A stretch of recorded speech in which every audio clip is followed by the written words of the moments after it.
মৰমৰ ছাত্ৰ-ছাত্ৰীসকল, আজি মই নৱম শ্ৰেণীৰ গণিত বিষয়টিৰ প্ৰথম চেপ্টাৰ সংখ্যা প্ৰণালী এই বিষয়ে পঢ়াম।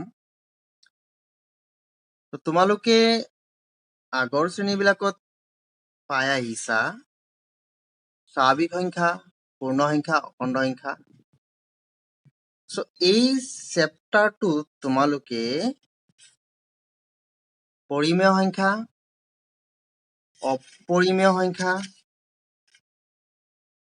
আৰু বাস্তৱ সংখ্যা এই বিষয়কেইটাৰ ওপৰত ধাৰণা পাবা।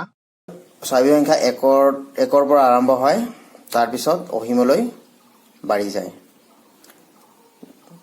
ইয়াৰ পিছত আহিল পূৰ্ণ সংখ্যা, হোল নাম্বাৰ্ছ 0, 1, 2, 3, 4, 5, 6, 7, 8 ... অৰ্থাৎ 0 পৰা আৰম্ভ হয়, ক্ৰমান্বয়ে বাঢ়ি গৈ গৈ অসীমলৈ বাঢ়ি যায়।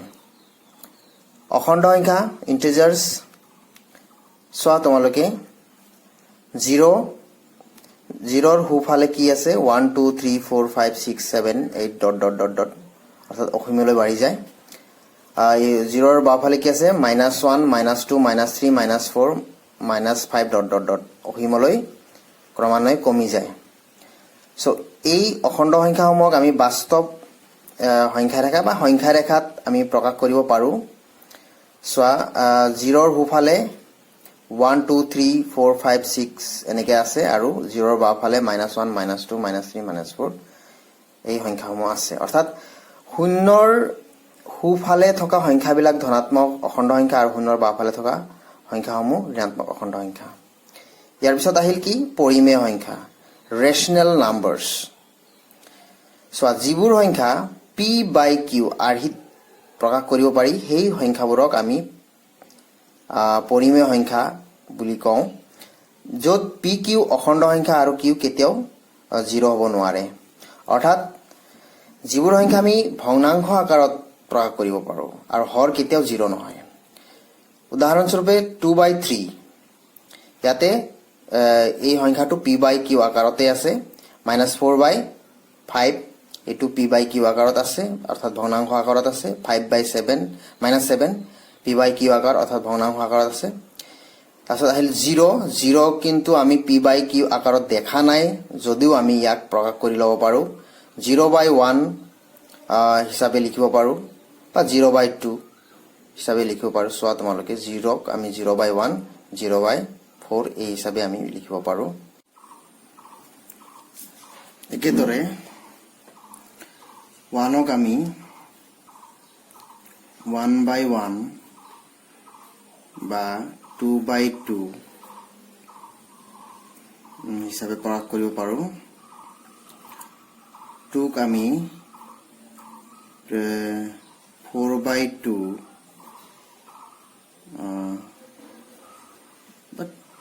2/1 আৰু 4/2 হিচাপে প্ৰকাশ কৰিব পাৰোঁ। 2/1 তাৰপিছত আমাৰ -2ক আমি -2/1 -4/2, 4ক আমি 4/1 16/4 হিচাপে প্ৰকাশ কৰিব পাৰোঁ। অৰ্থাৎ এই অখণ্ড সংখ্যাসমূহক আমি p/q আকাৰত প্ৰকাশ কৰি ল'ব পাৰোঁ।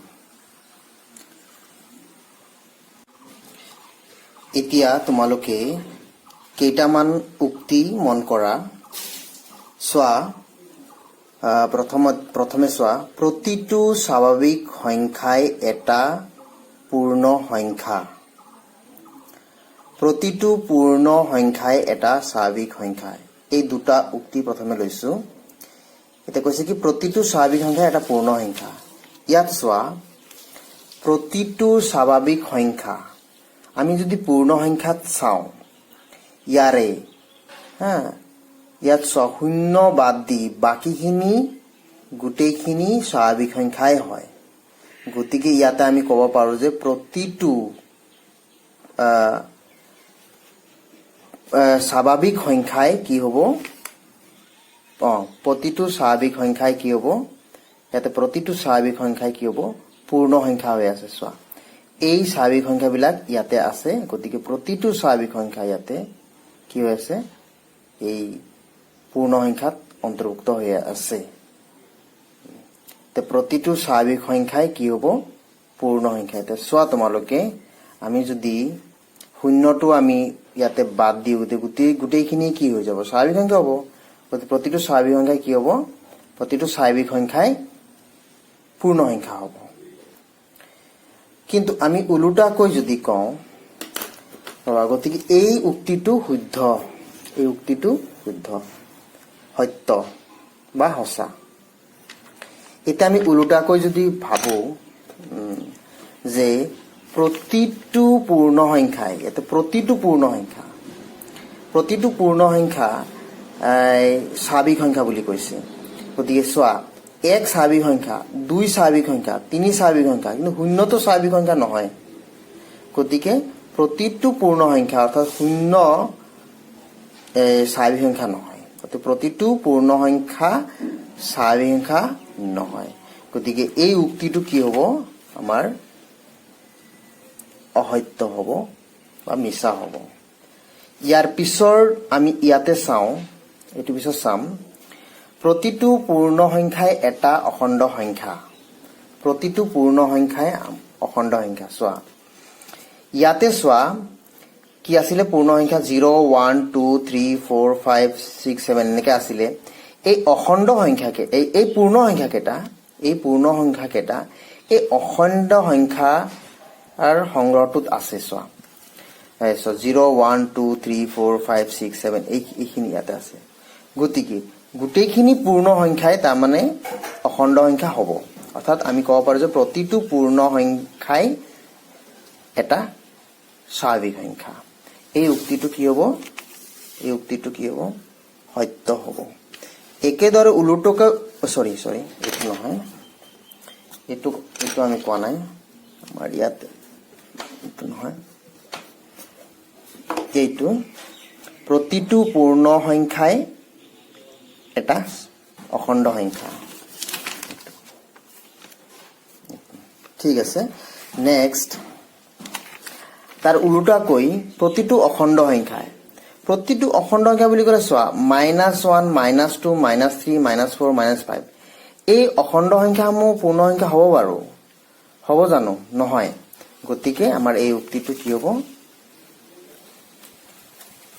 নহ'ব মানে অসত্য হ'ব এই উক্তিটো অসত্য ঠিক তেনেকৈ ইয়াৰ পিছত আমি এইটোত আহোঁ প্ৰতিটো পূৰ্ণ সংখ্যাই এটা পৰিমেয় সংখ্যা প্ৰতিটো পূৰ্ণ সংখ্যাই পৰিমেয় সংখ্যালৈ আমাৰ কৈছে পৰিমেয় সংখ্যাত কি কি সংখ্যা আছে পৰিমেয় সংখ্যাততো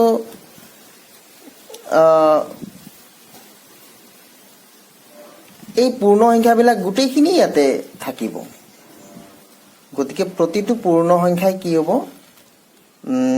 এটা পৰিমেয় সংখ্যা হ'ব এইটো ঠিকে আছে সত্য ঠিক তেনেকে ইয়াৰ উলুটাটো অসত্য হ'ব ঠিক তেনেকে প্ৰতিটো অখণ্ড সংখ্যা এটা পৰিমেয় সংখ্যা এটা প্ৰতিটো অখণ্ড সংখ্যা যিকোনো ইয়াৰে অখণ্ড সংখ্যা এই পৰিমেয় সংখ্যাত থাকিবই গতিকে এই উক্তিটো কি হ'ব সত্য হ'ব তাৰ উলুটা আছে প্ৰতিটো পৰিমেয় সংখ্যা অখণ্ড এইটো অসত্য হ'ব এইটো সত্য এইটো অসত্য আচ্ছা তোমালোকে এটা বাক্য মন কৰা যিকোনো দুটা প্ৰদত্ত পৰিমেয় সংখ্যাৰ মাজত অসীম সংখ্যক পৰিমেয় সংখ্যা থাকে অৰ্থাৎ যিকোনো দুটা পৰিমেয় সংখ্যা আমি যদি লওঁ তাৰ মাজত অসংখ্য পৰিমেয় সংখ্যা থাকে সো এই কথাটোক আমি বুজাবৰ কাৰণে এটা উদাহৰণ অৰ্থাৎ অনুশীলনীৰ এটা প্ৰশ্ন আমি লৈ কৰিব পাৰো অনুশীলনী 1.1 ৰ 2 নম্বৰ প্ৰশ্নটো লওঁ 3 আৰু 4ৰ মাজত থকা 6টা পৰিমেয় সংখ্যা উলিওৱা। এনেই 3 আৰু 4ৰ মাজত কোনো স্বাভাৱিক সংখ্যা নাই। চোৱা, 3 আৰু 4ৰ মাজত কোনো স্বাভাৱিক সংখ্যা নাই, কিন্তু 3 আৰু 4ৰ মাজত অসীম সংখ্যক পৰিমেয় সংখ্যা থাকে বা পোৱা যায়। গতিকে আমি এই উত্তৰটো আমি কৰোঁ, এই প্ৰশ্নৰ উত্তৰ কৰোঁ। চোৱা, যিহেতু 6টা পৰিমেয় সংখ্যা লাগে, গতিকে 3 আৰু 4ক 6টা লাগে, গতিকে 3 আৰু 4ক 6 + 1 অৰ্থাৎ 7 হৰযুক্ত পৰিমেয় সংখ্যা হিচাপে প্ৰকাশ কৰিম। অৰ্থাৎ 3 হৰ কিমান হ'ব লাগিব? 7। অৰ্থাৎ 3ক আমি পৰিমেয় সংখ্যাৰ ৰূপত লিখিম। 3 × 7 = 21, অৰ্থাৎ 21ক আমি হাতেৰে হৰণ কৰিলে 3 পাম। একেদৰে 4ক আমি হৰযুক্ত পৰিমেয় সংখ্যা ৰূপত প্ৰকাশ কৰিম। 7 × 4 = 28, অৰ্থাৎ 28ক আমি হাতেৰে হৰণ কৰিলে 4 পাম। এতিয়া 3 আৰু 4ৰ মাজত থকা 6টা পৰিমেয় সংখ্যা হ'ল 3ক আমি 7/21 ৰূপত হিচাপে লিখিছোঁ আৰু 4ক আমি 7/28 হিচাপে লিখিছোঁ। এতিয়া 21 আৰু 28ৰ মাজত কি সংখ্যা আছে? 22, 23, 24, 25, 26 আৰু 27। এতিয়া হৰ কি আছে? 7, 7, 7, 7, 7। চোৱা, কেইটা? 1, 2, 3, 4, 5, 6। 21, 7/21 আৰু 7/28ৰ মাজত এইকেইটা সংখ্যা আছে। 7/22, 7/33, 7/24, 7/25, 7/26, 7/27। ছাত্ৰ ছাত্ৰীসকল, অনুশীলনী 1.1ৰ যিকেইটা প্ৰশ্ন ৰৈ গ'ল, সেইকেইটাৰ উত্তৰ তোমালোকে নিজে কৰিবলৈ চেষ্টা কৰিবা। ধন্যবাদ।